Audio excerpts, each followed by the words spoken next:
Satu, silakan mulai. Assalamualaikum warahmatullahi wabarakatuh. Waalaikumsalam warahmatullahi wabarakatuh. La ilaha illallah. Innal hamdalillah nahmaduhu wa nasta'inuhu wa nastaghfiruhu wa na'udzu billahi min shururi anfusina wa min sayyiati a'malina. Man yahdihillahu fala mudhillalah wa man yudhlil fala hadiyalah. Asyhadu an la ilaha illallah wahdahu la syarikalah wa asyhadu anna Muhammadan abduhu wa rasuluh alladzi la nabiyya ba'da.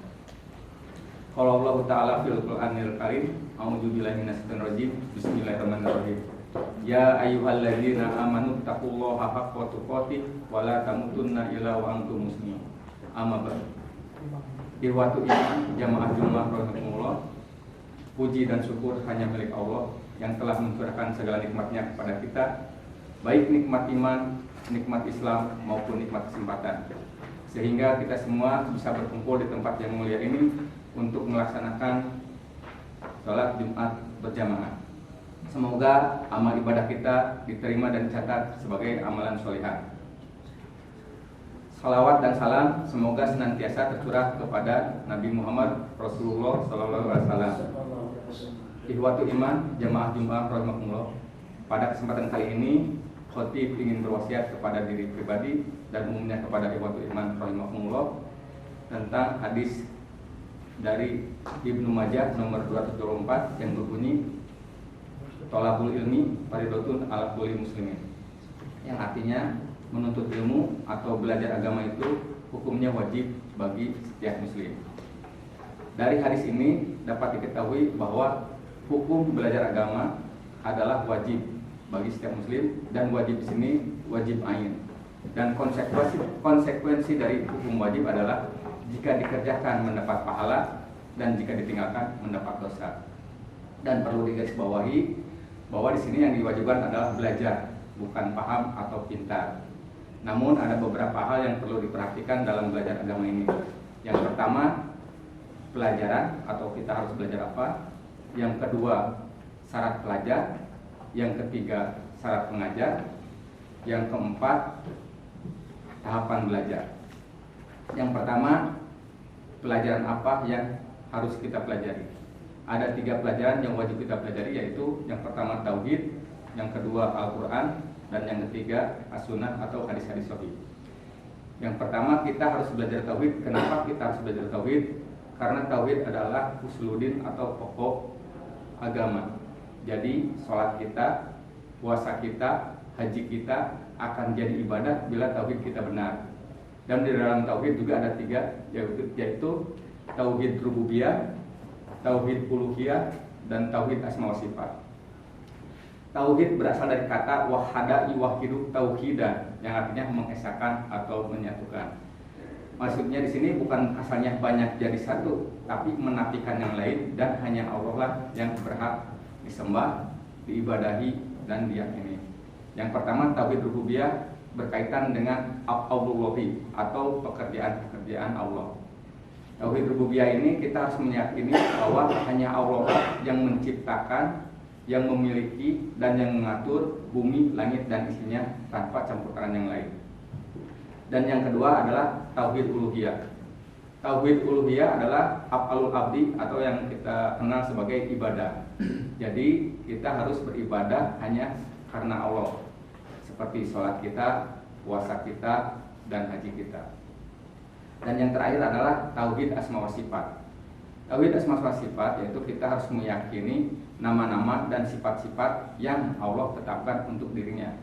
Jadi pemahaman kebalikannya yaitu kita tidak boleh meyakini nama-nama dan sifat-sifat yang tidak Allah tetapkan untuk dirinya.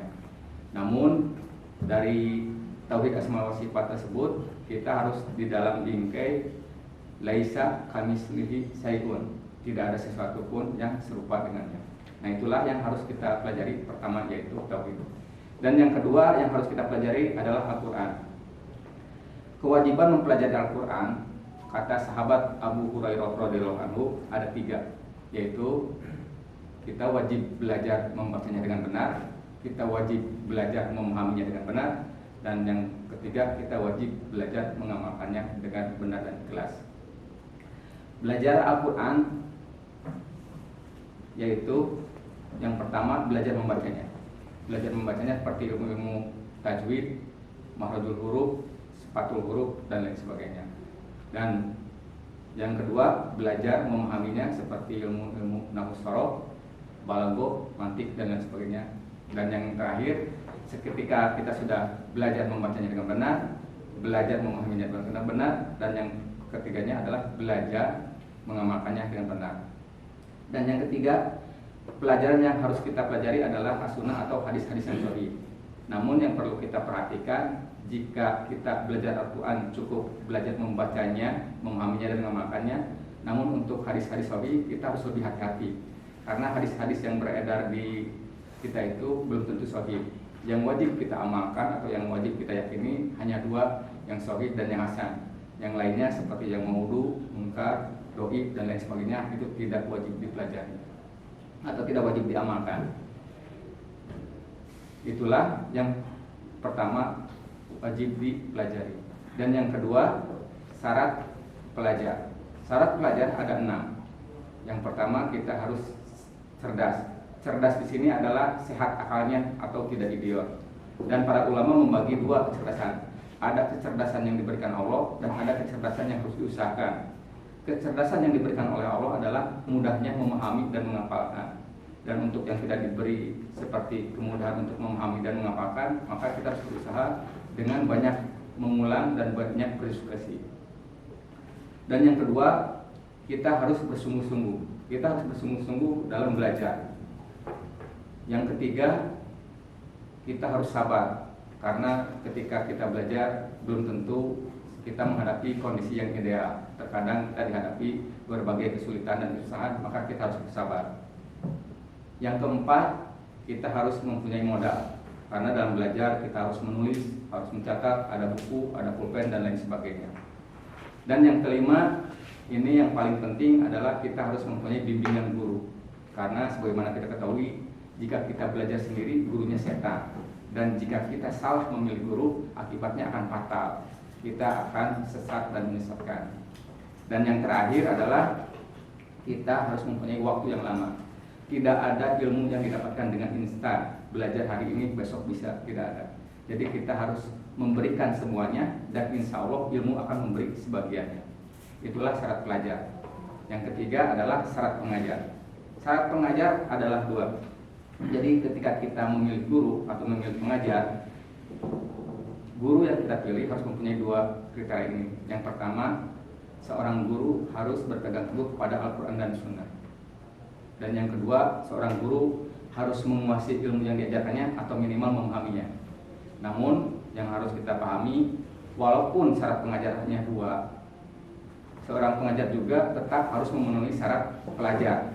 Karena kewajiban belajar tidak sampai menjadi pengajar atau tidak sampai hanya menjadi pintar. Kewajiban belajar sampai meninggal dunia atau masuk liang lahat. Dan yang terakhir adalah tahapan belajar. Tahapan belajar di dalam kelas ada beberapa. Yang pertama adalah diam. Diam di sini bukan tidur atau melamun. Jadi kita harus diam. Yang kedua, perhatikan. Jalan masuknya ilmu ada 3, melalui mata, melalui telinga, dan melalui hati. Maka dari itu ketika kita belajar, bukalah ketiga indera tersebut. Yang ketiga, pahami. Pahamilah apa-apa yang disampaikan. Apakah ini kaidahnya seperti apa? Apakah ini perintah yang harus dikerjakan? Apakah ini larangan yang harus ditinggalkan? Ataupun kabar yang harus diimani. Yang keempat, kita harus menghafalkan. Nah, cara menghafalkan ada 2. Jika kita mampu, yang pertama dikumpulkan di dalam dada. Jika kita tidak mampu mengumpulkan di dalam dada, maka diikat dalam catatan atau tulisan. Sebagaimana Imam Syafi'i pernah berkata, ilmu itu sebagai binatang buruan. Sungguh bodoh orang yang telah mendapatkan buruannya namun tidak mengikatnya. Yang kelima adalah inti dari ilmu, mengamalkan. Kita harus mengamalkan. Tidaklah seseorang disebut berilmu sampai dia mengamalkan ilmunya tersebut. Dan yang terakhir adalah menyampaikan. Menyampaikannya ini tentunya dengan hikmah ya. Kita harus mengetahui kondisi lawan bicara dan lain sebagainya. Dan semua persyaratan ini harus kita usahakan semuanya dilewati. Jangan sampai ada yang tidak kita pelajari atau kita lewati dengan sengaja, karena khawatir ancaman Allah dalam Al-Quran jika kita belajar hanya untuk menyampaikan tanpa mengamalkan atau tanpa memahami, sebagaimana firman-Nya, kaburu maktan indallahi an taqulu ma la taf'alun. Sungguh besar murka Allah kamu mengatakan sesuatu yang tidak kamu kerjakan. Barakallahu li wa lakum.